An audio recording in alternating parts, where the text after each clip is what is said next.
dois, três e... Ação!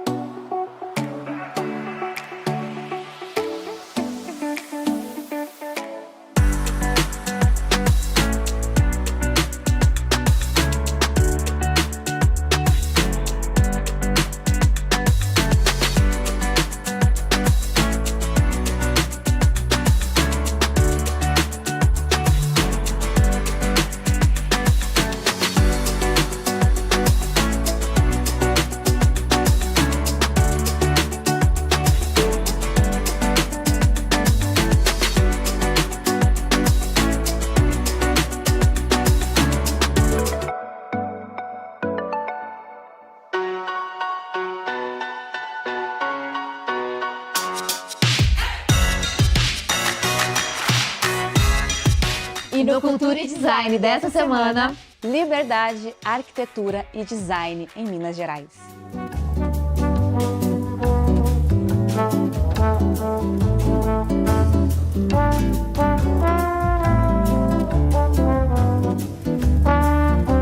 A Casa Cipó é uma casa que, para mim, tem um significado muito importante. Ela foi um momento de guinada na nossa carreira como arquitetos. Nós vínhamos de um período de mais ou menos 10 anos trabalhando basicamente com projetos industriais e fomos chamados para projetarmos a casa de um casal na Serra do Cipó. Bom, quando a gente foi convidado para fazer esse projeto, a gente veio aqui a primeira vez, a gente ficou muito impressionado com a beleza da natureza desse lugar. Serra do Cipó tem uma vista, esse terreno principalmente, impressionante das montanhas, dos morros aqui de Minas. E a vegetação é muito característica também do lugar. Isso impactou muito a gente, né? Quando a gente chegou aqui nesse lugar, o que mais impacta no primeiro momento é a vista da Serra do Cipó, obviamente, que é o choque visual que se tem quando tem aqui. E todo mundo vem para cá por causa dessa serra, por causa dessa vista. E a gente ficou refletindo como que a organização da casa como um todo se refletiria para criar um foco muito grande naquela vista. Então a gente pensou num vazio central que cria toda uma dramaticidade de entrada e todo esse esforço para a gente conseguir chegar no foco da vista lá em cima, para quando você abrir a porta, você ter aquele impacto visual.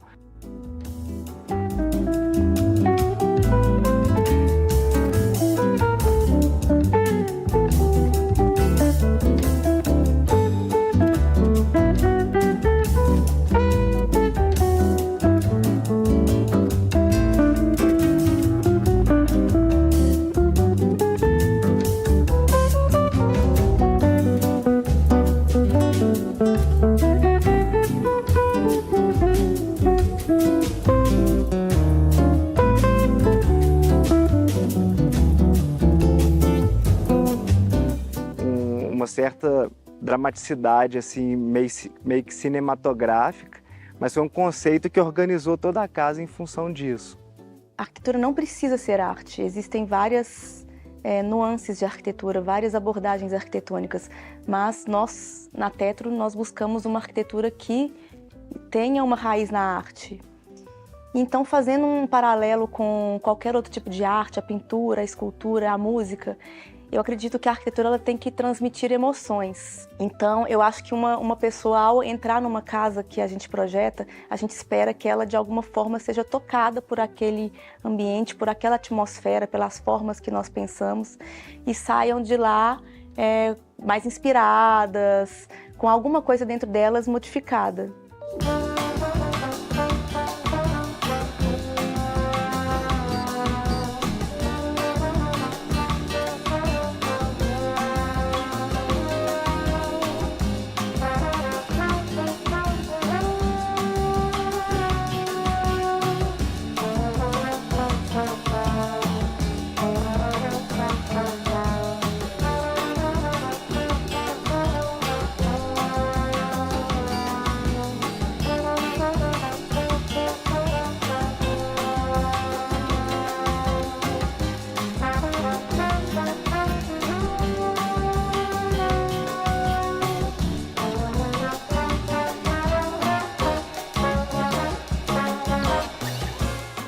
Toda essa natureza que tem aqui é muito exuberante e então é praticamente impossível você chegar num lugar desse e não ficar inspirado para criar uma arquitetura aqui.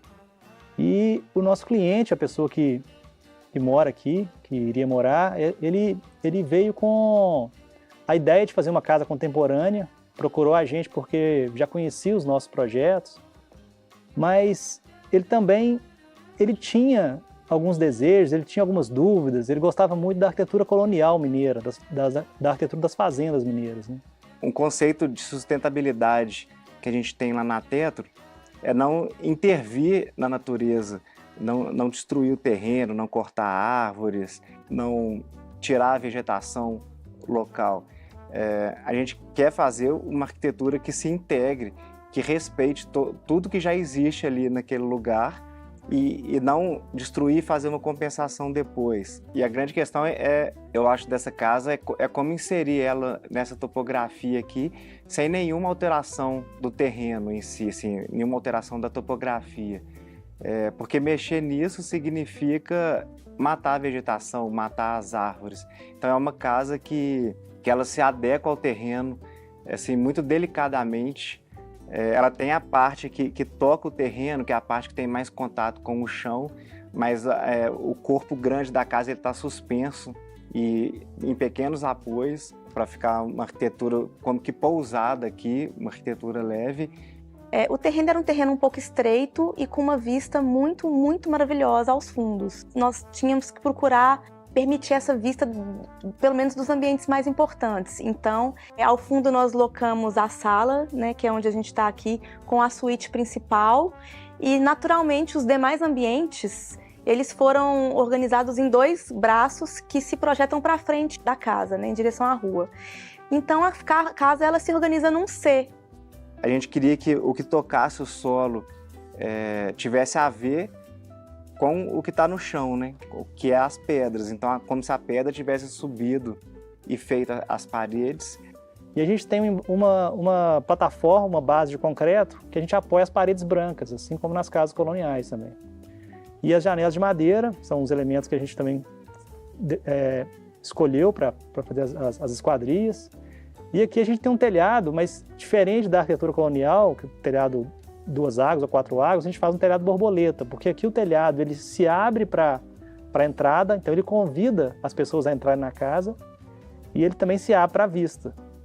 Acessar a casa é muito interessante, porque você acessa por uma passarela, essa passarela que a gente está aqui, você cruza por um vazio. O vazio aqui é muito importante porque ele traz a luz para essa entrada da edificação e onde tem natureza também. A gente fez uma forma também que filtra a luz naquele vazio central que eu estava falando. Então a luz que entra na casa ali é uma luz muito bonita, uma luz muito filtrada, que não é aquela luz forte e nem a sombra completa. Essas nuances de sombra e luz são muito importantes ali. E aí no meio desse C se transformou num grande átrio, que é um espaço muito bonito de entrada, que dá uma complexidade muito, muito bacana assim, à entrada da casa. Porque ela também, esse átrio ele articula o andar de cima, que é o andar da casa, né, dos mais rotineiros, com o andar de baixo, que é o andar de lazer, que conecta com a terra. A gente tem uma passarela na direita que cria um certo suspense para a vista que você vai ver quando você abrir a porta da casa. E também tem uma descida por um jardim que é que remete mais ao natural, em direção a essa área de lazer. E quando você abre a porta, você tem a surpresa da vista, né? Isso é muito interessante.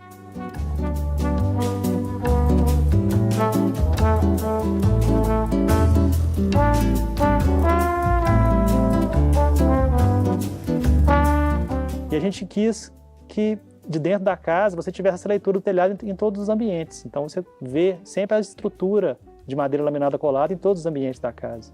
A gente quis criar um elemento inusitado, que é essa piscina, porque quando você chega na casa, o único elemento com cor que você encontra na casa aqui é a piscina, que é como se fosse um elemento que ele salta no meio da composição. E a gente propôs uma piscina com uma forma orgânica, que é a única geometria um pouco mais orgânica da casa mesmo. A casa ela é muito, embora ela tenha muitos elementos, ela tem uma racionalidade. O telhado ele tem uma modulação. Então a piscina a gente achou que fazia sentido trazer um elemento que remetesse mais às formas da natureza. Ela é toda revestida com pedra externamente, mas internamente é como se fosse um lago, né? E eu acho que isso tem muito a ver com a serra também. Aqui, a natureza aqui, quando você encontra água, é sempre um impacto visual muito, muito intenso. E a gente quis trazer isso um pouco para dentro da casa também.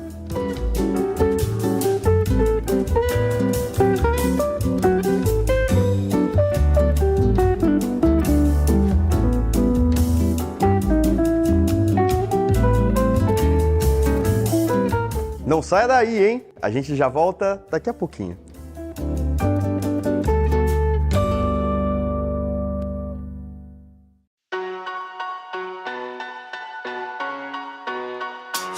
E no Portas Abertas fomos até a fábrica da Líder. Muito bem, por aqui é onde tudo começa. Chega a matéria-prima bruta e é feito o primeiro tratamento para depois, lá na frente, virar aquela maravilha dos móveis depois de prontos. Vamos lá conhecer? Chega aí, vamos caminhar pela fábrica. Olha aí!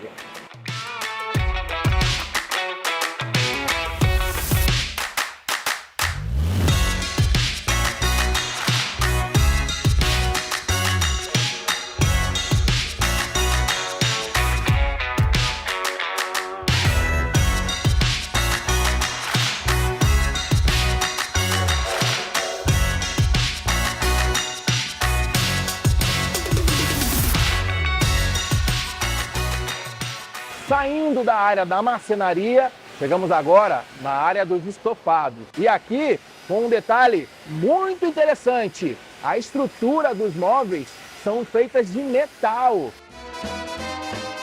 Os estofados são confeccionados com molas ensacadas.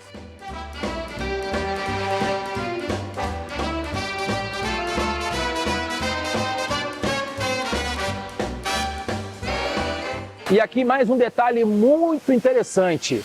É usado tiras italianas, dando mais uma camada de reforço na construção dos estofados.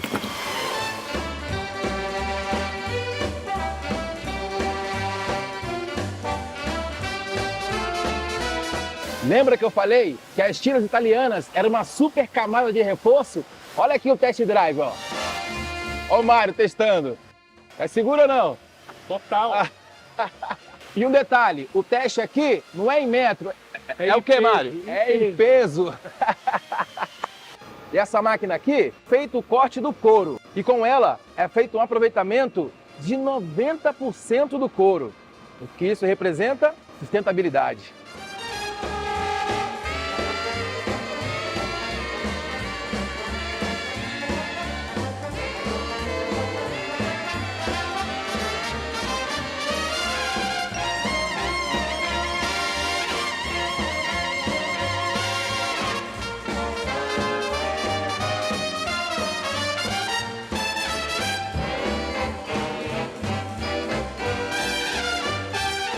E aqui estamos na unidade dos móveis planejados. E com mais um detalhe, os móveis aqui saem praticamente montados.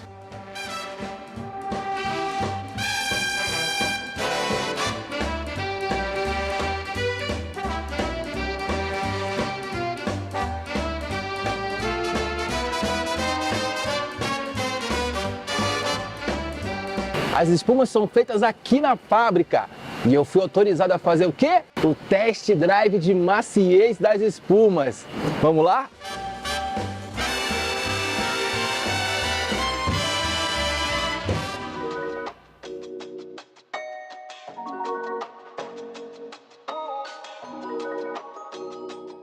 Eu comecei como artista há 30 anos atrás, esse ano faz 30 anos de carreira. Comecei como todo mundo. Na verdade foi um pouquinho diferente porque eu não fazia a menor ideia de que eu tivesse dom. Comecei aos 22 anos e foi mais como uma tentativa de buscar um fazer, né? Algum direcionamento. Eu já era mãe de 2 filhos e estava meio que nowhere, em lugar nenhum queria me encontrar e minha mãe me convidou. E estando na escola de arte convencional, me peguei amando, fazendo todas as experiências que me levaram ao abstracionismo, aprender todas as técnicas de pintura. E após uns 8 anos de experiência nesse caminho, eu encontrei a madeira. Esse é o lugar que a gente trabalha e é onde toda a magia acontece. Então, eu vou mostrar aqui para vocês. A madeira que nós recebemos é predominante de um reflorestamento de teca que tem lá no Mato Grosso, que tem mais de 30 milhões de árvores e a gente trabalha com o resíduo deles. Então a gente recebe as pranchas assim, elas vêm com 3 metros de comprimento, com essa largura e com essa espessura, que foi onde começaram as buscas nessa matéria-prima, nesse material. Foi assim meio que um encontro de alma, sabe? Amor à primeira vista. Eu olhei para aquela obra de madeira como se eu nunca tivesse visto madeira na vida. Bateu aqui, falei, nossa, preciso fazer alguma coisa com madeira. E foi muito encantador essa busca, porque eu não tinha como trabalhar com a madeira. A madeira não é um material como você pegar pincel, tela e se expressar, né? Eu precisava de máquinas para trabalhar com madeira, porque eu queria coisas diferentes de um esculpir. Então eu fui pegando restolhos em marcenarias, em indústrias madeireiras, e nesse buscar as madeiras maciças, que foi o primeiro movimento, eu comecei a perceber que sobravam muitas lâminas nas laminadoras. E eu falei, pô, eu precisava desenvolver alguma coisa com isso, porque é leve, é maleável. Mas até então não existia nenhuma pesquisa em cima, e eu gostaria de fazer ela parar na vertical. Todo mundo falava assim, não, é impossível, imagina, não dá para parar em pé. Eu falei, mas escuta, eu não quero trabalhar como todo mundo trabalha, fazendo machetaria. Machetaria é feita há milênios. O que eu vou fazer de diferente? Nada, né? E sempre me incomodou muito a questão, era uma coisa assim, como se fosse uma insatisfação interna de precisar fazer algo que ninguém nunca tinha feito. Após 2 anos de busca, depois de ouvir um monte de não dá, não dá, não dá, numa das indústrias que eu pegava as sobras, eu vi um instrumento, uma possibilidade, que é o finger. Eles usavam o finger para fazer uma junta perfeita. Eles uniam painéis assim com macho e fêmea. E aí eu vi aquilo, o cara jogando num barril de cola. Falei, caramba, isso aí dá certo. Aí corri para ele e perguntei, o que você faz com isso? Ele falou assim, isso aqui a gente descarta, vai virar carvão para caldeira. Falei, nossa, dá para vocês me darem um pouco? Dá, pode pegar. E aí nesse ano, que foi 2003, que foi justamente o ano que eu abri a minha própria marcenaria, que eu comecei a fazer as pesquisas com as lâminas na vertical. E de lá para cá a gente vem testando todos os movimentos possíveis e imagináveis. Com certeza ainda não estamos nem na metade das possibilidades dessa técnica, mas esse ano eu estou me colocando um desafio. Eu estou colocando o desafio de pesquisar o vidro soprado e combinar vidro com madeira, que também é uma coisa difícil de fazer, porque o vidro soprado ele está a 1.600 graus, queima a madeira. Então, estamos embarcando numa nova jornada agora.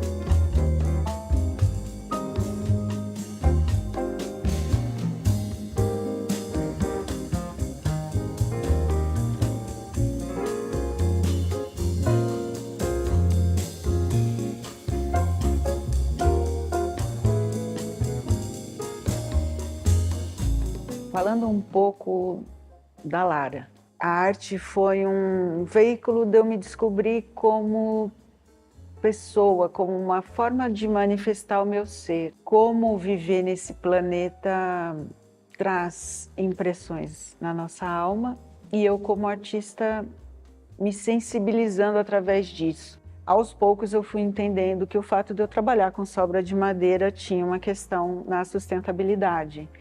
Tinha um ativismo ecológico. Mas aí quando eu comecei a perceber nas práticas de yoga, no meu trabalho, que não adiantava você falar de sustentabilidade ecológica se você não conectasse isso com a sustentabilidade humana, ou melhor, com o resgate da humanidade. Então foi aí que eu comecei a cruzar a filosofia de vida que eu tinha com o trabalho que eu estava realizando com mais profundidade. Então, quanto mais beleza nós manifestarmos, não só na arte, em todos os aspectos da nossa vida, mais possibilidade de sermos felizes a gente vai ter, né? E vai propiciar quem estiver no nosso entorno.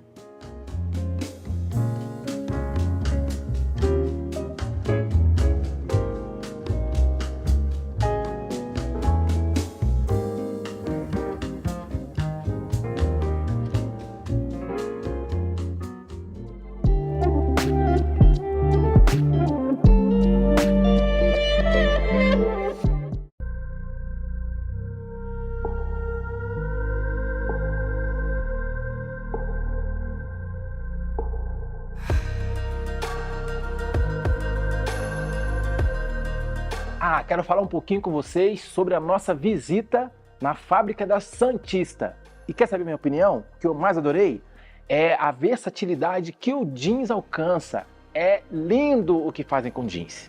Para a gente começar a falar sobre o universo do jeans, a gente precisa saber a diferença básica entre três coisas que são tão comuns que as pessoas confundem, que é o jeans, o que é o denim e o que é o índigo. Então, começando, o índigo, ele é o corante, que tem mais de 5.000 anos, tem uma história muito rica e que a gente pode explicar mais tecnicamente. O denim é o tecido.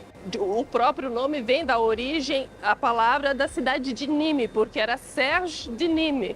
E nessa contração ficou denim. E o jeans, o que é? O estilo de roupa. Bom, pessoal, sejam bem-vindos ao controle de qualidade de algodão. Todo algodão que nós recebemos aqui na Santista, nós tiramos uma amostra. Então nós recebemos fardos de algodão, ela é tirada na lateral do fardo, aí sim nós vamos fazer a classificação desse algodão.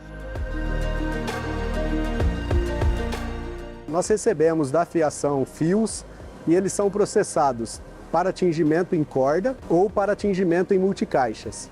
O tingimento em cordas, ele tem como primeira etapa o bal. Bom, pessoal, esse é um rolo de bal, tá? O bal é uma máquina onde a gente agrupa vários fios formando uma corda. Essa corda, ela vai para a máquina de tingimento e depois, posteriormente, para os outros processos. Esse rolo, especificamente, ele é feito com fio reutilizado de desperdícios de nossos processos. Os fios são agrupados em um cabo. Aliás, o tingimento em cabo é um diferencial da Santista. Aqui nós juntamos vários cabos, múltiplos de 12, e fazemos o tingimento. Em seguida, esses cabos vão para uma máquina chamada Rebimer, onde nós transformamos o cabo num rolo de urdume. E aí ele vai para a engomadeira, estando o rolo pronto para subir para a tecelagem.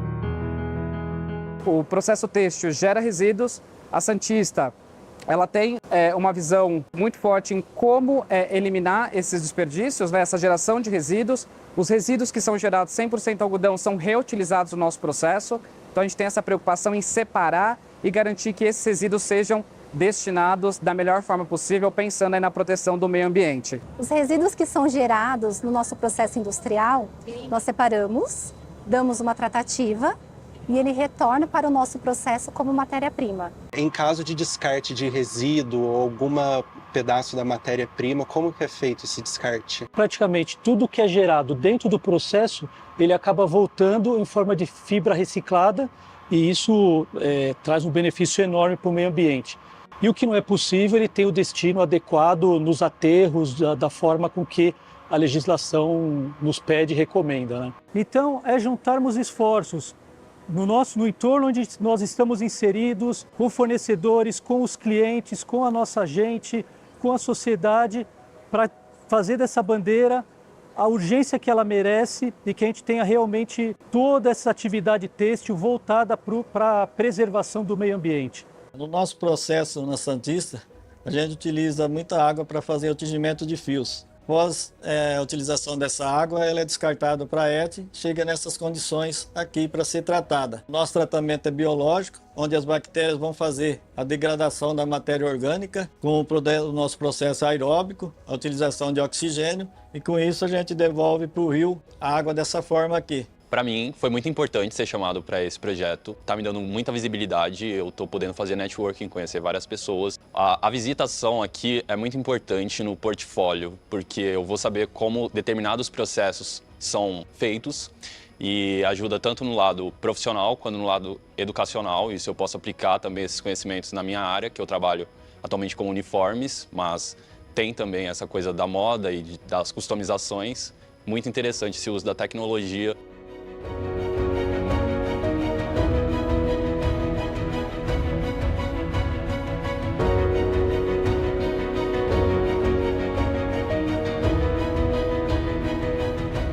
Todo ponto que se destaca é onde ele tem mais abrasão, é onde ele vai desgastar mais ali na máquina, mais lá na lixa. Então o que faz a marcação aqui é o atrito peça a peça e a ação enzimática. Sinceramente, eu não acreditei quando eu fui selecionada para o projeto, mas eu fiquei animada assim de cara. Então, claro que a gente tem que conhecer o nosso cliente antes de projetar alguma coisa. Então, eu fui dar uma pesquisadinha no site, vi essa questão de sustentabilidade, como eles lidam com os resíduos e a produção, enfim, o processo deles. Isso me deixou mais animada ainda, de trabalhar com uma empresa que tem essa potência. Então, eu realmente fiquei, assim, em êxtase de participar desse projeto. Está sendo muito bom.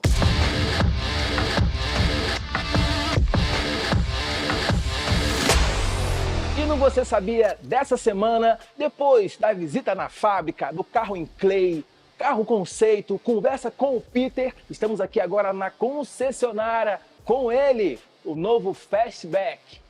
A gente convidou alguém que entende do assunto para falar um pouquinho mais dessa máquina.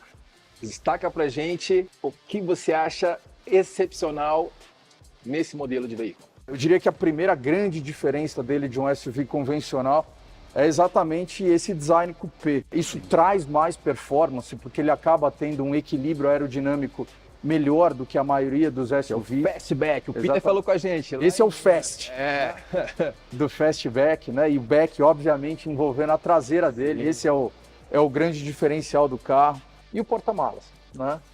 600 litros, esse porta-malas aqui, meu patinete cabe aqui inteirinho. Quando a gente olha para o nosso porta-malas, a gente 600 litros. 600 litros de porta-mala. Isso é algo que definitivamente é muito difícil de se encontrar. Eu acho que, aliás, o Peter muito provavelmente deve ter falado sobre os easter eggs, né, do carro. Aqui a gente tem um, olha só, vou revelar, né, um deles aqui, que é exatamente um que mostra e fala, né, sobre o que você pode fazer com esse carro. Aqui a gente pode conhecer de perto, então, Leblon, algumas das novidades que ele tem. O freio eletrônico, né, que é uma novidade muito interessante, com a possibilidade do auto-hold. Obviamente aqui, através do volante, você tem a possibilidade de explorar, né, uma série de questões interessantes. Me chama atenção esse ícone aqui, ó. Esse ícone aqui, obviamente, é um ícone, obviamente, que a gente traz para que você tenha a chance de personalizar, né, o seu perfil, escolher. Você pode trazer um avatar novo, incluir um avatar novo aqui.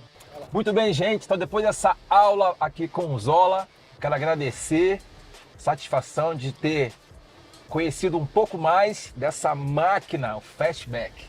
Eu que te agradeço a possibilidade de falar um pouco mais sobre o carro. Eu tenho certeza que todos aqueles que tiveram a oportunidade hoje de conhecer um pouquinho mais, a gente vai aguçar um pouco mais a curiosidade deles para que eles venham a uma concessionária para conhecer e daqui a pouco sair dirigindo essa máquina aqui.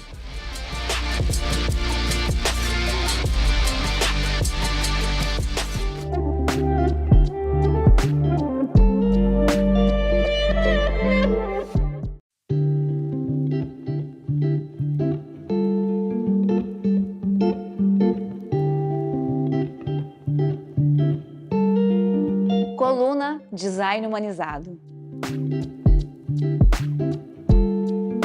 Início do processo criativo dentro dos projetos dedicados à área da saúde, a gente faz uma análise que a gente costuma, inclusive, dizer se é o que o cliente gostaria, se é o que o cliente precisa de fato. Então, a gente faz essa avaliação, inclusive, do crescimento desse projeto e traz para ele todo o numérico, né, que é o plano diretor para eventualmente um hospital.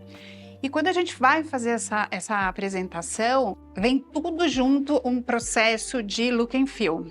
E isso é algo bastante interessante que a nossa equipe faz, que é desenvolvimento de programa, desenvolvimento de ocupação juntamente com o look and feel. Ou seja, o design, ele é muito importante, ele não é secundário.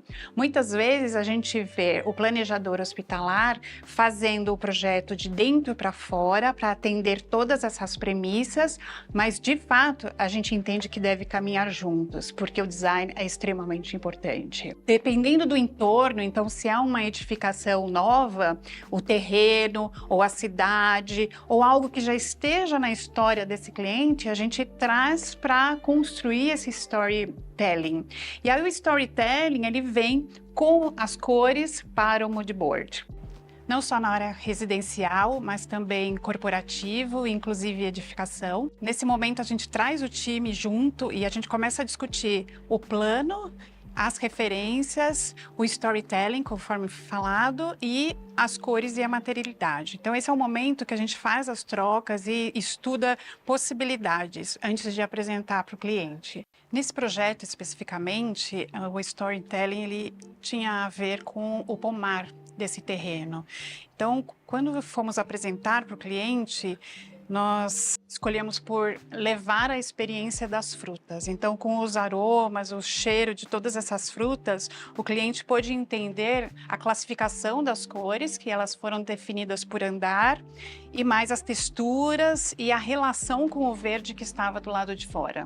No passado, a gente era vetado em relação a certos tipos de materialidade. Não que isso não exista mais, a gente tem que tomar esse cuidado pela questão da asepsia e qual é o material melhor em qual ambiente. Mas, de fato, hoje a gente tem uma facilidade muito maior.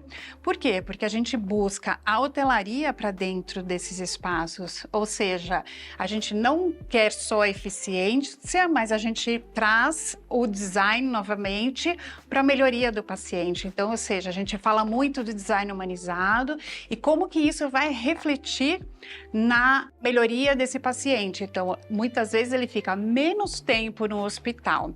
A gente traz alguns exemplos que a gente vem fazendo aqui no Brasil e até no exterior. Então, tem a relação com a luz do dia. Então, UTIs com visão do sol, do pôr do sol, salas cirúrgicas, onde também tem a relação com a área externa, a relação com o verde. Todos esses aspectos, eles junto contribuem para a humanização na área da saúde. A humanização nos ambientes de saúde, ela já vem como uma tendência global, ela não é local, né? A gente até brinca também aqui dentro do nosso estúdio sobre a relação local. Então, são tendências globais em que a gente aplica localmente, mas ainda entendendo a cultura local. Não adianta eu trazer algo que seja global e que venha de uma tendência e aplicar localmente se o meu cliente não consome. Então, esse ponto é super importante.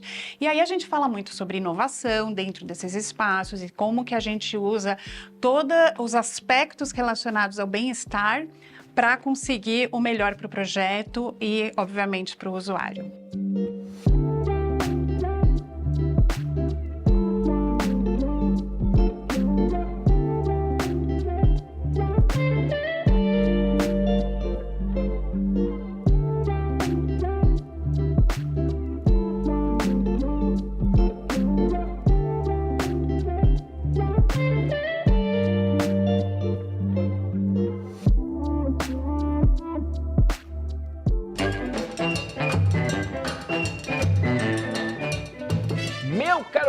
Mais um Você Sabia para você. Sabia que no pneu tem aço? Uai, só, para de falar besteira, esse trem tem aço?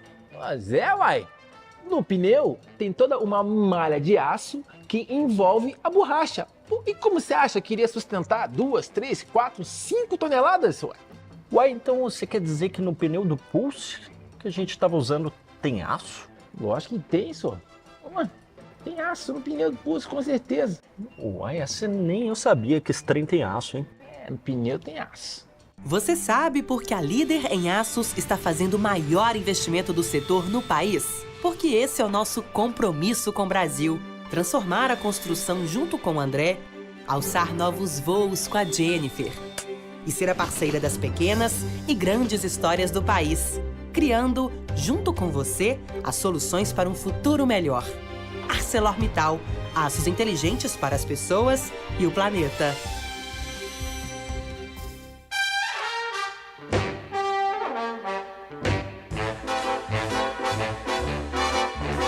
Fala turma, tudo bem? Hoje a gente vai apresentar para vocês um nhoque delicioso. Adoro fazer esse programa. Vem muita mensagem no Instagram, no direct, e eu acabo aprendendo e não ensinando, e é isso que eu quero. Nhoquete, por quê? Terminação em i quer dizer diminutivo ou plural também, então nhoquete. São pequenos nhoques que eu vou fazer para vocês com creme de aspargos, um pouco de pancetta, que vai ficar muito legal. Lembrando para vocês que o italiano é um cara feito assim. Ele usa 3, 4 ingredientes, tudo de primeira linha, e as cores são importantes. Não deixa de ser uma coisa para a vida da gente, né? Produtos de primeira, momentos importantes com pessoas importantes. A gente vai pegar um pouquinho de azeite, tá? Isso todo mundo pode fazer em casa, sem dúvida nenhuma. Isso chama pancetta. Ela é um produto vindo do porco, onde traz muito sabor, porque a gordura nos dá esse sabor, por isso que a gente frita com óleo. Lembrando que todo mundo pode cozinhar, não tem esse negócio que não dá. Vamos colocar, sempre a cebola é importante. Ah, não gosto de cebola, mas se você colocar pouquinho e fazer ela sumir, vai dar um sabor legal, tá? A pimenta moída na hora, qual a diferença dela? Tem um perfume, um sabor totalmente diferente. A pimenta tem que dar sabor, por isso diversas pimentas, senão só teria uma. Tô certo, Giselda? Então, por que eu falo isso? Porque se fosse só para picar, qualquer uma delas só teria uma. Cada uma tem o seu sabor. Portanto, tem que manter ela bastante presente. Agora eu vou colocar esse creme de aspargos. A panela vai chiar. Olha isso, olha a carinha disso. Como a gente já cozinhou, o nhoquete, vamos colocar ele aqui no nosso creme de aspargos. Olha que legal. Ah, tem um pouquinho de aguinha? Ótimo. E agora fogo na panela. Você tá vendo essa brincadeira? Ah, mas eu não faço. Faz sim, isso é treino. Pode jogar um pouco de queijo ralado aqui. Sempre, italiano gosta muito de queijo ralado. Olha que gostoso isso aqui. O italiano come pasta todo dia, porque ele não come um caminhão de pasta. Ele come um pouco de pasta, um pouco de salada, um pouco de carne. Mas o importante é você equilibrar. E você não tem que sentir vontade de nada. Não adianta só fazer, né, ô diretor? Tem que provar também. Diretor, você não comeria isso? Fala pra mim.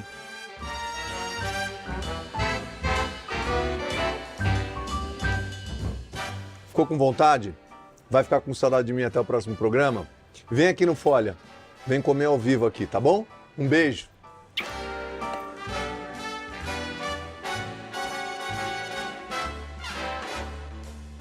Tô de olho, hein? Não sai daí que no próximo bloco tem muita coisa legal pra vocês.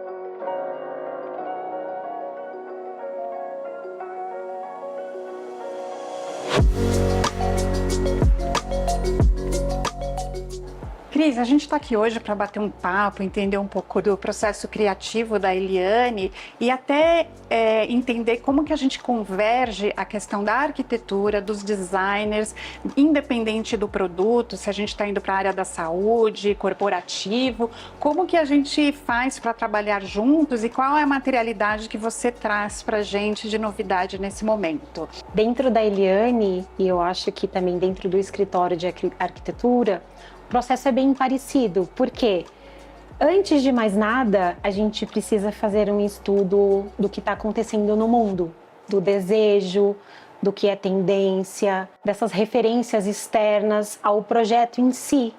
E isso eu acho que é o ponto de partida tanto para a criação de uma coleção como de um projeto de arquitetura. Desse ponto em diante é que a gente começa a trabalhar a criação de uma coleção. Pegamos essas referências, tentamos antecipar o desejo do consumidor, tentamos entrar na mente do arquiteto e buscar aquilo que ele ainda não sabe que ele vai precisar para entregar no projeto dele. Então, de repente, tu vai fazer um projeto hospitalar e tu tem aquele desejo de ter um produto que vai te atender tecnicamente e também a estética que tu está buscando.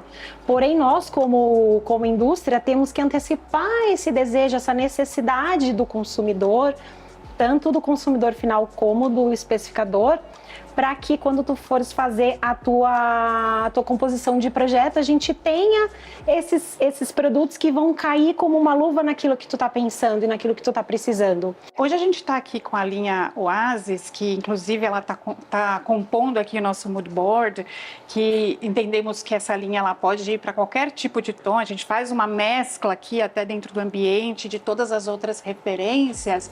Eu queria que você me falasse um pouco mais da questão técnica, o que isso traz de benefício. Esse produto, ele se apresenta em régua, ele dá bastante flexibilidade, porque você pode usar ele com vários tipos de paginações, pode fazer espinha de peixe, pode assentar na diagonal. Legal. Então dá bastante flexibilidade essa questão do formato. Também pelo fato de que ele tem essa estética que mimetiza a madeira, ele também traz bastante aconchego, então ele também consegue ser aplicado em vários tipos de projetos.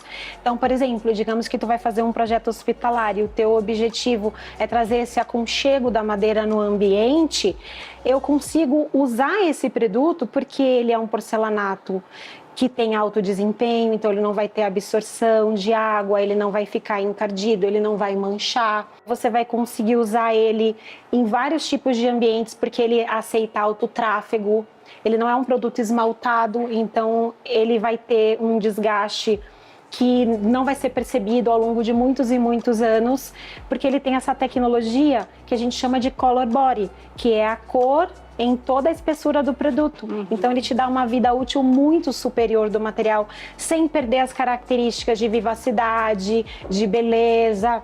Então ele vai estar sempre parecendo que está novo. Hoje, quando a gente fala de hospitais, a gente traz esse aspecto, né? A gente até brinca com os nossos clientes sobre o hospital, que é o hotel mais o hospital, né? Então trazer a questão do conforto, de se sentir bem naquele espaço. Então os amadeirados, eles conseguem contribuir com isso. Outro ponto que eu acho super relevante dentro do que foi falado, da visão técnica, que dentro de um hospital, a gente tem todas as questões relacionadas ao carrinho, à maca, e que marca muito, e que pode trazer um desgaste constante na peça, que isso vai contribuir para que não seja tão rápido. Acho que essa questão do atemporal, a questão de trazer a influência dos parques, traz um pouco também o que a gente fala sobre storytelling, né? Então, a gente consegue contar essa história até para o nosso cliente, para poder especificar o material. No É Pra Lá Que Eu Vou dessa semana e não me levaram, Ouro Preto.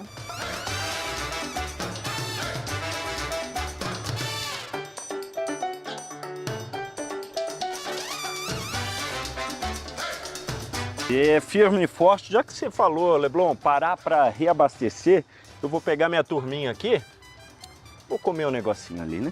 Tá, mas você esqueceu de falar a cidade que estamos indo, né, meu caro galã? Primeiro eu vou reabastecer. Vamos, turminha, vamos comer um negocinho? Cara galã, a gente tem que explicar pra turminha de casa a nossa matéria de falar que eu vou. Ouro Preto, aí estamos indo, já já. Rapaz, deixa eu te falar uma coisa, vou experimentar aqui agora, sabe o quê?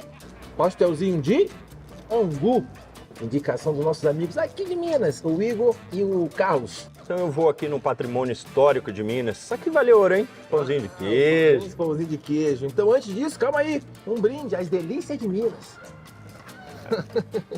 Haja pão de queijo para alimentar esses dois aí. Chegou a hora do lanchinho, vamos lá, devagar, menino, devagarzinho. Ó, esse aqui... Devagarzinho, eita! Esse aqui assistiu? Esse aqui... Tá com fominha, né? E... Partiu Ouro Preto? Partiu Ouro Preto. Ih! Olha que maneiro isso aqui, meu caro galã. Cara, mas parece que a gente tem uma TV aqui dentro do carro. Ó, estamos a 17 minutos de Ouro Preto, hein?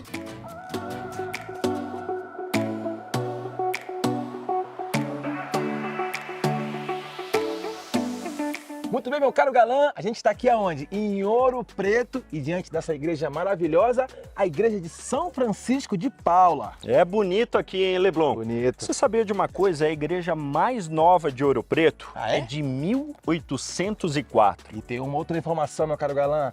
A sua arquitetura é no estilo rococó. Agora eu gostei dessa arquitetura rococó, hein? É bonito isso aqui, hein? Estilo rococó, sabe o que é estilo rococó? Estamos aqui nesse visual maravilhoso. Então vamos fazer o seguinte, falar um pouquinho de história enquanto eu passo um cafezinho pra gente aqui, tá? Um pouquinho de história, Leblon. Você que é um cara muito sábio, você sabe por que o nome Ouro Preto? O nome Ouro Preto, muito bom. Eu vou te confessar aqui uma coisa. Reza a lenda que antigos historiadores encontraram pedras de granito pretas num rio que banhava a região. Recolheram algumas e levaram para saber o que seriam. Daí o nome Ouro Preto. Ah, e você sabia que antes de se chamar Ouro Preto, a cidade chamava Vila Rica? Ah, é? É, e passou a se chamar Ouro Preto um ano após a independência do Brasil. História bonita, hein, meu caro galã? Bonito.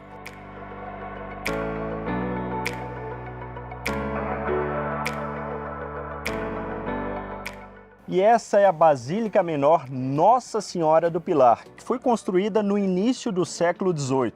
E essa igreja é a mais rica do mundo. Por ter sido construída no período do ciclo do ouro aqui da região, ela tem uma enorme concentração desse minério na sua arquitetura. Tem tanto ouro aqui. Essa igreja aqui, cara, é a mais rica do mundo.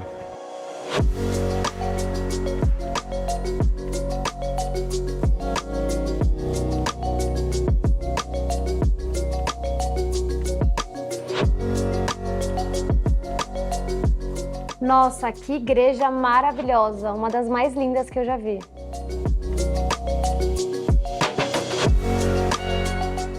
Um lugar que você não pode deixar de conhecer é a feirinha de Pedra Sabão, com essas inúmeras obras de arte, não é, meu caro galã? É, e ao fundo a histórica igreja de São Francisco de Assis. Então aqui você pode conhecer os dois. Eu já vou levar esse relógio aqui de Pedra Sabão. Exatamente. Vamos lá conhecer a igreja? Estando aqui, já visita os dois, aproveita o passeio. Nem para me trazer uma lembrancinha de Pedra Sabão.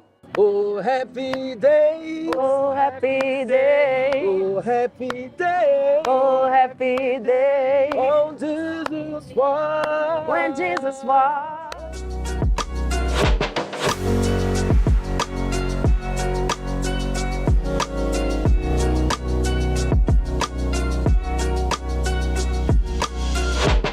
Minas Gerais sempre surpreendendo. Minas Gerais, quem te conhece? Não esquece de amar. Até a próxima. Tchau. E aí, vamos fazer o seguinte? Vamos tomar mais um cafezinho, mais um queijinho daquele lá? Pãozinho de queijo, né? Vamos lá? Não, aquele queijinho lá, aquele gostosinho lá, daquela mas pode lojinha ser lá. Queijinho. Os dois, né? Pão de queijo, pastel de angu.